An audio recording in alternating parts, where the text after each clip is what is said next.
Before we begin today's Choose Your Own Adventure, I must take a drink from my magic potion. I should not have brushed my teeth before I drank that. That's horrible. Hello all of you little demons, it's Jules here for WhatCulture.com, back again with another episode of the awesomely named and awfully hosted Choose Your Own Adventure, the weekly medieval themed format where you, yes you, deciding whether or not it's okay to wear a pair of underwear and then flip them back over, wear them again and then think to yourself, maybe the other side's clean, I'll wear them again. It doesn't. Just wash them. You get to decide what list I present to you each and every week. And today we have, where are my bloody notes? My kingdom for some notes. We have Yazdad Binai to thank for their suggestion of 10 video game characters that absolutely crushed the fourth wall. And this is the thing, happens quite a lot in video games. And I mean, the entire relationship that you and I have is pretty fourth wall breaking. I'm addressing you, the not really player, but the interactive viewer. Yes, you at home. So it's kind of a thing that we're used to in some formats, but not in others. I mean, when you're playing, say, Nathan Drake going through the Uncharted series, it's a bit odd if he were to turn around and just be like, nudge, nudge, wink, wink, I know what we're doing here, because it would be like, I've completely invested in your narrative. Why are you suddenly treating me like we're best mates? I've just saved you from being crushed by a bloody train that fell out of the back of a plane. And now you're talking to me? I'm nobody. We're focusing on you, bud. And don't forget to pop your suggestions for next week's video down in the comments section below and say hi to me in the live chat. Hello, that guy. But anyway, let's get on with the list, shall we? Actually, I've got to do that thing again where I reverse the clap because of the fact that I need to point out right now, I'm not going to be including the likes of like Psycho Mantis, Mission Failed or Fission Mailed as it were, or the Stanley Parable, because those ones, they've been done loads before. I tried to look a little bit deeper. I tried to break under the crusty pie crust that was video games and their industry and find something a little bit sweeter. So yeah, let's carry on with that list, shall we? Clap, clap. Double clap that time. Number 10, SCP-Containment Breach, Stop Hiding. Right, so if you've ever played SCP-Containment Breach, then you'll know it is a game that will shorten your life indefinitely, because from start to finish, it's basically just one heart attack to another. I had hair when I started playing this, and look at me now. Egg.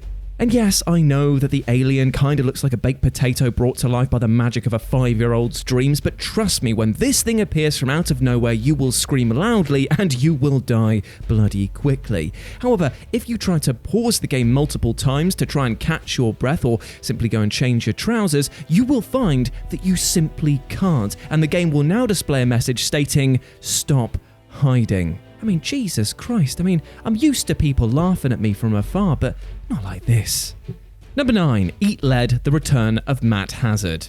Now, Matt Hazard accepts that this is his fate from the off because he himself references that he is a washed-up video game character who's desperately trying to make a comeback. And get this, Matt is so unlikable that even the development team want him dead and have even gone so far as to delete his saves. And so the fourth wall here is never really broken because it just is completely smashed from the off. I mean, you can't get any more destroyed than the game literally telling you that the developers themselves are the enemy. But if that wasn't enough for you, then across every single step of your adventure, Matt will point out video game design, enemy design, boss design, critiquing them all, but bizarrely making you play through them all. It's...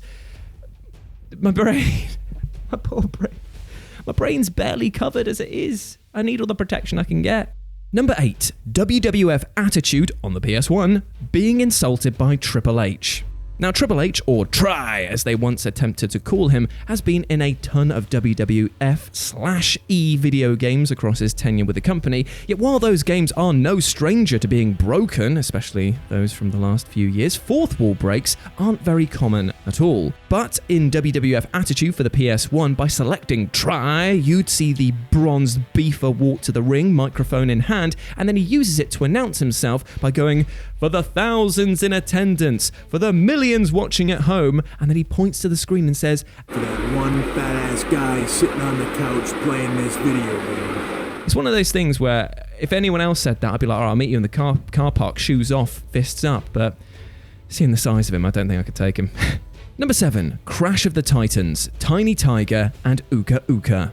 So one of the best things about 2017, besides the fact that GQ named me as the most sexually attractive man ever, don't look it up, just trust me on that one, was the fact that we got the Insane Trilogy, which is basically the first 3 Crash games remastered by Vicarious Visions, and they were chef's kiss, my friend. Now, these 3 games were a fantastic reminder of the glory days of Crash Bandicoot, and also served to remind us how terrible some of the sequels were. With a few exceptions, they lowered and completely changed the bar for what a Crash Bandicoot game was, and when Crash of the Titans rolled around, many of our beloved stars were completely unrecognizable. I mean, this is bloody Tiny Tiger. This is what I remember. This guy? Not so much. Who are you? Did anyone invite you? Are you meant to be a cosplay of this guy? Because if so, you've not tried very hard. Now, to be fair, this beastly behemoth still retained his absolute heft, but he now spoke like Mike Tyson and had a much greater lexicon, and it was odd, to say the least. However, this big and slightly less brutish feline did actually manage to get one absolute corker out just before his battle with Crash in Crash of the Titans. And that was basically just said, I'm really mad at you for not including me in the previous game. What a fourth wall smash that was. Number 6, Viewtiful Joe. Who is ALASTOR? Oh my god, just Viewtiful Joe, just butter it up and put it inside me. I do not care where. I love this game. You know what, actually? If I were to describe how good this game was, I'd have to do it in song. And you know what that means, gang? It's time to strike up the band. Osley, are you ready? Are you kidding me? Oh, for James, are you ready? You tuned up, you digital demon, you sexy bass man. God, I'd like to slap you. And a 1, and a 2, and a 1, 2, 3. That's good. Yes, that's right, this game was as tasty as chocolate-covered twins. Twins, Basil. And it was also no stranger to fourth wall breaking. I mean, after all, with such a heavy leaning on the cinematic industry and possessing a narrative about a lad hopping from our dimension on Earth to a locale titled Movie Land, it's pretty much a given that all the characters know that they're in a game or some sort of larger production. And this results in some amazing fourth wall breaking moments, such as the video game villains from the first game reading from a script. They literally get it out and read it to you, but that actually sets up an even better joke in the sequel, Viewtiful Joe 2, which again is just, well, play the previous clip of me singing because it was just that good times 2. And here, ALASTOR reads the same script before being reminded that he's actually reading from the script from the previous game, and then he completely fobs off the people who've not played the original by saying, oh, if you want to know who I am, by the way, which is actually explained in this dialogue, then just go back and play the previous game. My brain was in pieces when I saw this. Number 5, the Gilgamesh Battle, Final Fantasy 13-2. Gilgamesh will kind of always be at the top of my list just because of his appearance in Final Fantasy VIII. Now, I was a huge fan of the GF Odin, the fact that he would just appear out of nowhere and just sometimes just be like, don't worry, pal, daddy's picking up this check, and just slice the enemy in half. And then, when it appeared that he would do that for a boss against, I believe it was Adina or one of her mutated time corporeal weird form things, he appeared, and I was like, oh my god, I'm going to get a free boss battle, yay, this is brilliant. And then Gilgamesh arrived and cut through Odin. I was more than a little pissed. However, I have to admit that Meshi's appearance in Final Fantasy 13-2 was, well, that was much better. And it's all down to the fact that he might be one of the most powerful bosses in that game. I mean, he could easily smash your face right through said wall with ease, but it seems that even this monolith of power is but a servant to a more influential deity, and that is the fickle and devilish god known as DLC. Released after the game launched as a piece of DLC, The Clash of the Big Bridge, which is just a brilliant DLC name. I love it when DLC tells you exactly what's on the tin, just like Ron Seal, sponsored by Ron Seal. And here it added in the opportunity to mash up Gilgamesh in a contest that he's actually seemingly grateful to actually take part in, because when you encounter him, he states, I've been waiting in this Colosseum for so very long now. I was starting to worry that you'd never download this part of the game and I'd be stuck here in digital limbo. Which is just a brilliant bit of fourth wall breaking, isn't it? Although, how does he actually reward you for freeing him from this digital prison? Well, he tries to be an utter arse to defeat and caves your skull in 9 times out of 10. Cheers, mate. Number 4, X-Men Danger Room Reset.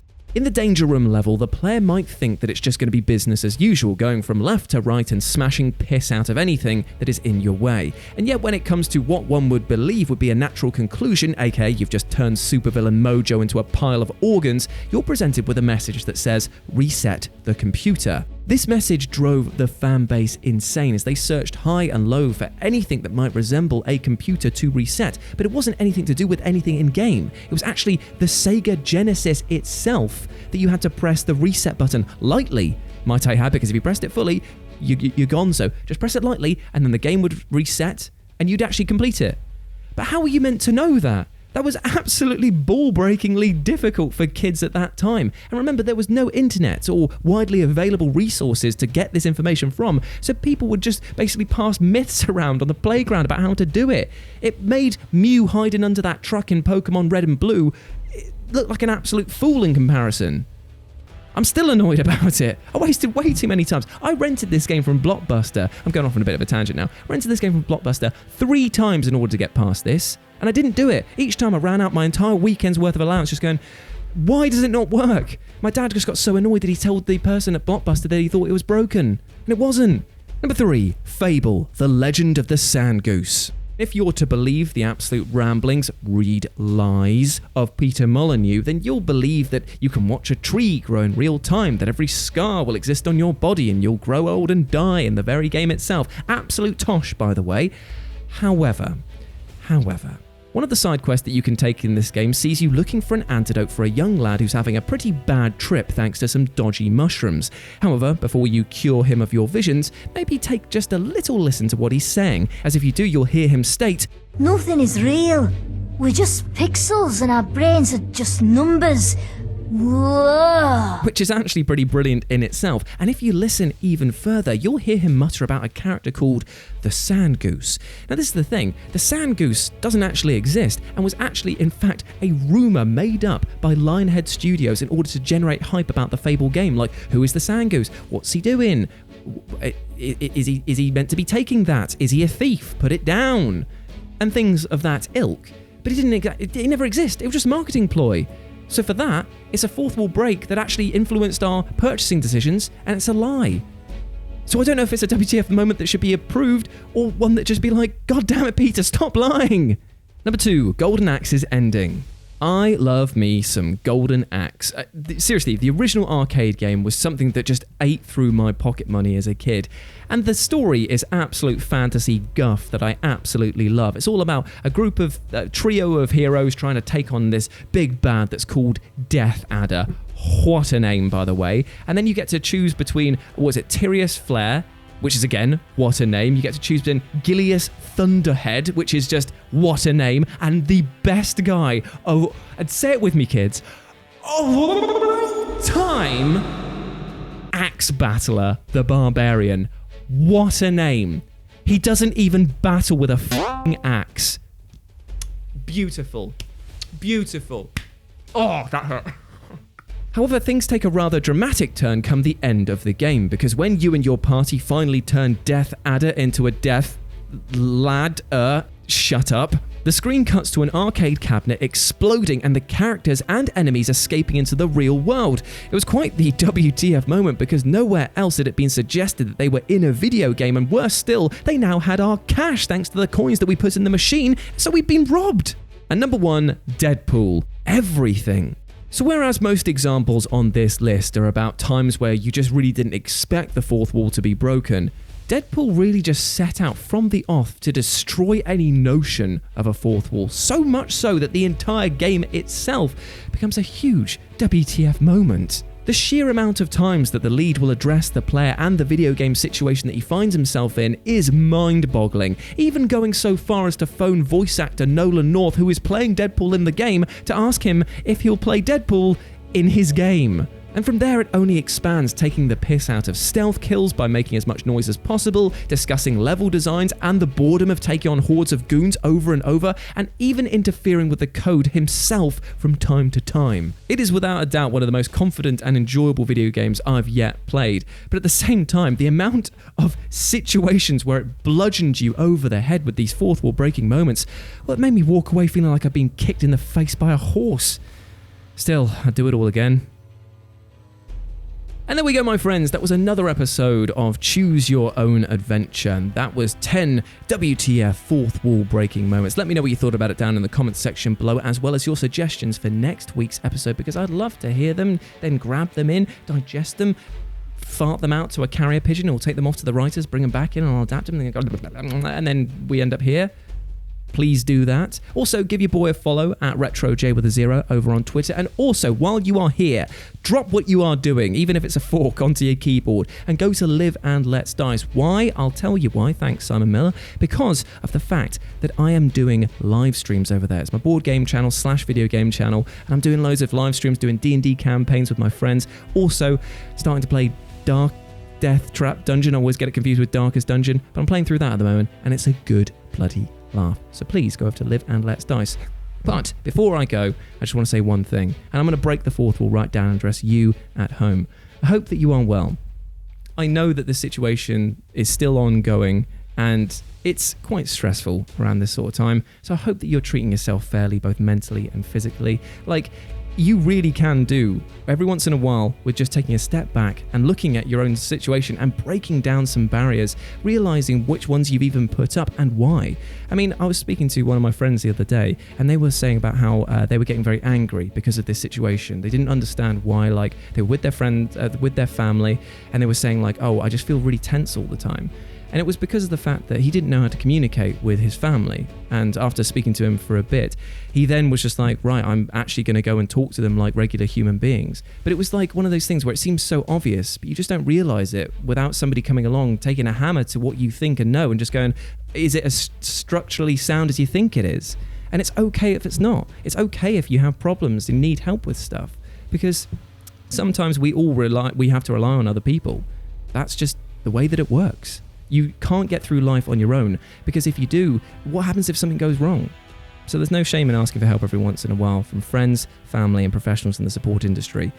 Hopefully you are okay, but if not, remember there are people out there that really and truly care about you and want you to do well. So go out there, or stay in, as is more appropriate, and absolutely smash it, you big ledge. As always, I've been Jules, you have been awesome, never forget that, and I'll speak to you soon. Bye.